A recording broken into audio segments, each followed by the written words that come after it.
Unpopular opinion. If you eat less, you will lose weight. I promise.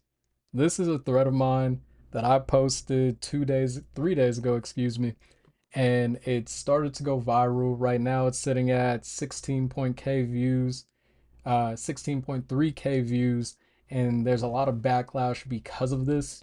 Um, and I knew it would be some rage bait, and people would have a problem and want to argue, but let's be honest, it's a fact. If you eat less, you will lose calories, and it's not a question. If you're in a calorie deficit for long enough, you're going to lose calories until you end up dying. That's just a fact.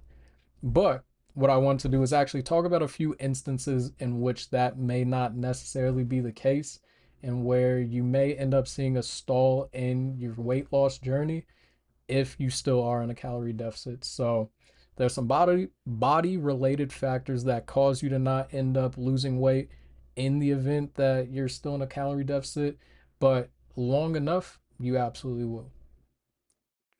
With that being said, let's actually get into it. So, first and foremost, one way that you may not be losing weight or as much weight while in a calorie deficit is metabolic adaptation. So, we are creatures of adaptation. If you put your hands in water long enough, your fingers will get wrinkly, and that's because there's an adaptation for our bodies to be able to hold, grab, and use things underwater because we're just that adaptable, right? And so, in the event of you being in a long-term calorie deficit, your body may get used to using less calories and start to function better with fewer calories. That's normal. But if your calorie deficit is still low enough, no matter what, even with metabolic adaptation, you will still end up losing weight. Then we have hormonal disruptions. Stress, poor sleep, and chronic conditions like PCOS and an underactive thyroid can affect hormones that regulate appetite and metabolism, making weight loss harder. That last sentence ultimately puts it all together. It makes weight loss harder, but it doesn't make it impossible. Bad sleep will definitely affect how much weight you're losing because of a spike in cortisol, your hormone imbalances. You may just end up feeling hungrier to have energy so that your body can fill in the gap of the lack of recovery that it got the night prior. But ultimately, hormonal disruptions, PCOS, it makes it tougher to end up losing that weight. But if you're in a calorie deficit, it will happen. Still, I promise. Then there's muscle gain. This doesn't actually stop weight loss. Well, I guess it would stop weight loss, but not actually fat loss. Um, Putting on muscle, honestly, that's something that I tell people to do before even really focusing on their weight loss journey. Because if we can put more weight loss or more muscle on your frame, your BMR, basal metabolic rate, or the amount of muscle you have will increase, causing you to burn more calories every single day doing absolutely nothing. And this is the biggest way that your body actually burns calories every day. So, sure, it'll stall your weight loss journey, but putting on muscle is going to help you actually burn fat faster and help your entire process become easier in terms of fitness. Now, there's some lifestyle and behavioral factors that also play a part in slowing down your weight loss journey, like the big one, which is what this entire thread was pointed at, is an accurate calorie tracking. So, a lot of people, because they don't track their calories right, like a lot of people will skip out on tracking the sauce they put on top of their stuff. But a tablespoon of ketchup is like 80 calories, and some people use like 10 tablespoons for two fries. And so it's like, if you're going to be eating a ridiculous amount of calories in terms of the condiments you're putting on top of your stuff, then you definitely need to be tracking it because, like I said, if you eat less or eat less calories, it should have said, you will lose weight. You will lose fat. And I can promise you that.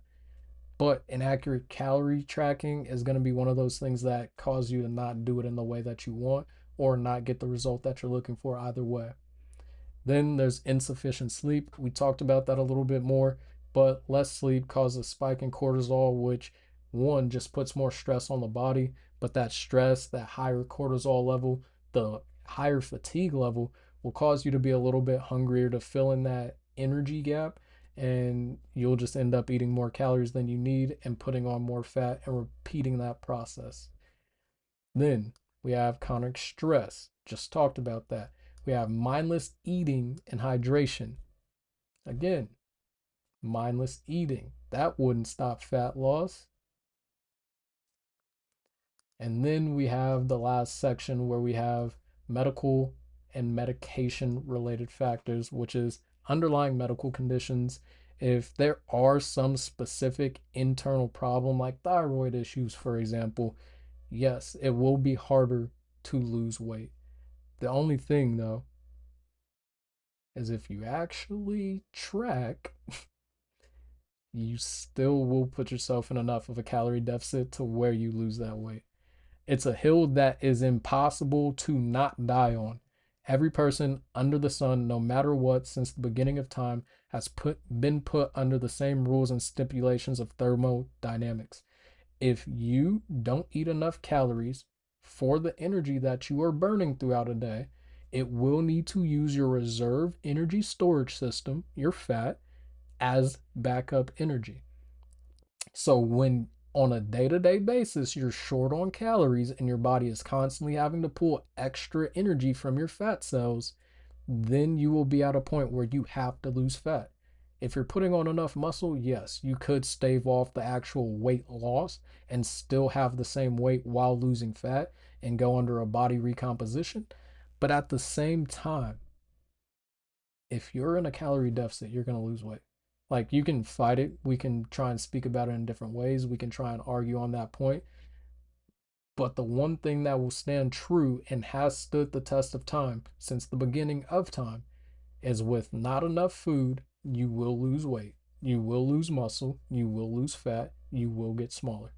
If there's not enough food coming in, there's no way to argue this point. Now, I know this is kind of a ramble and I'm just going over random stuff, but that thread actually has me dead because of the fact I have people trying to argue with me based on the fact that they just don't like the statement. Like, for example, I said, I'm popular. If you eat less, you will lose weight. I promise. Someone said, yes, or, and hear me out, you could be more active. That's just wrong. When you look at your total daily energy expenditure, your TDEE, which is a tool that personal trainers and fitness professionals use to actually figure out how many calories a person needs and how many calories a person is burning every day, it just simply says the difference. Because being more active won't help you burn off enough calories, and you can never outwork out a bad diet. Every single day, the amount of calories you burn are based on four things. Your TDEE is broken into four categories. One, your BMR, your basal metabolic rate. This is based on the amount of muscle you have, and every single day while you're going through life, based on the amount of muscle you have, you're going to be burning a certain amount of calories just to keep that muscle active and alive. The second thing is your non exercise activity um, something. I can't remember what the T is, but it's called the NEAT, non exercise activity something.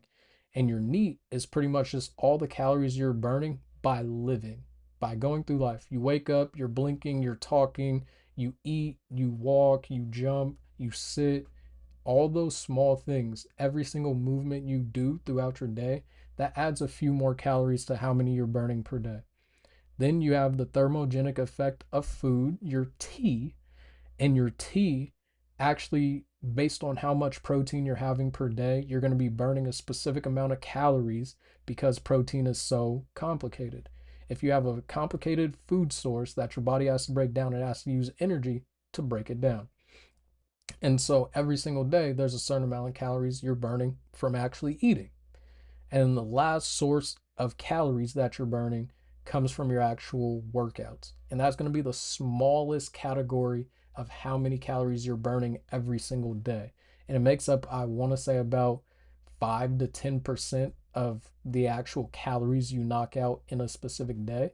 A lot of watches like Garmin, Apple Watch, whatever, those are fairly inaccurate. There's certain things that just won't pick up, and the tracking is just not quite there yet. And so if you're using a Garmin saying, "Oh, I burn 2,000 calories every single day, why am I not losing weight?" It's because of the fact that watch is overly exaggerating how many calories you're actually burning. So you're believing you're burning all these extra calories on top of your TDEE and then eating all these calories to try and stay close to maintenance or only in a 500-calorie deficit, and you're in a big surplus. You need to have the correct information in front of you. But another thing that someone is saying, popular opinion. If you embrace people's choices rather than offend and judge, you'll get more friends and clients. Where do I offend and judge? Unpopular opinion. If you eat less, you will lose weight. To anybody who gets offended by that, enjoy being offended, because that why are you getting offended that if you eat less, you'll lose weight? Whatever. Popular fact, every human body is different. I promise. That is a human fact. That is a very popular human opinion as well. Yes, everybody is different, but thermodynamics do not argue with your body. You're not special. Let's see.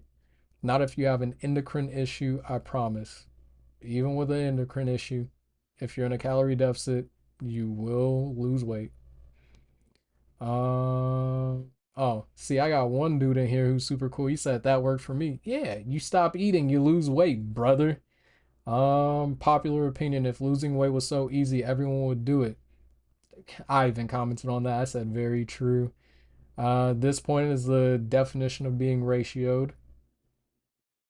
Okay, I'm not a TikTok kid. Cool. Popular opinion, you don't know what you're talking about. I don't know what I'm talking about, but Google agrees with me. Well, you're stupid and you're stuck here. Hmm. But yeah, that was my thread. Just as a public service announcement, you will lose weight if you eat less. If that makes you mad, I'm not sorry, and hope you enjoy being mad at a complete fact. Um, but yeah, if you feel like I was being rage baity by posting that, I was 100%. It was 100% intentional. Just because that's something that I really don't mind to speak on. A lot of people feel as if it's not okay for you to say, oh, this will help this person or this blanket statement. The statistics don't lie. When there's been a 100% proven track record that if you eat less food than you currently eat right now, you will be losing weight, and people are getting mad at that, that's not my responsibility to handle. I've very much been that person where if my feelings are hurt and it's not your responsibility, that's nothing for you to handle. And so with this, I'm going to be posting more rage bait stuff like this just because it's like, go ahead, be mad. You're annoyed because you're out of shape, and I'm telling you, you're out of shape because you eat too much food, when your doctor's going to tell you the same thing, your brother who actually loves you is going to say the same thing, anybody who has the correct information will say the same thing. That's not my responsibility, and that's nothing that I care for. And so for me not caring for that, I'm going to keep doing it. I'm going to keep enjoying it. Like, hopefully I don't get to the point where I'm receiving death threats, but I mean, it's true. It's what your doctor, it's what any scientist is going to say. And so, unpopular opinion. If you eat less, you'll lose weight. I promise. Peace.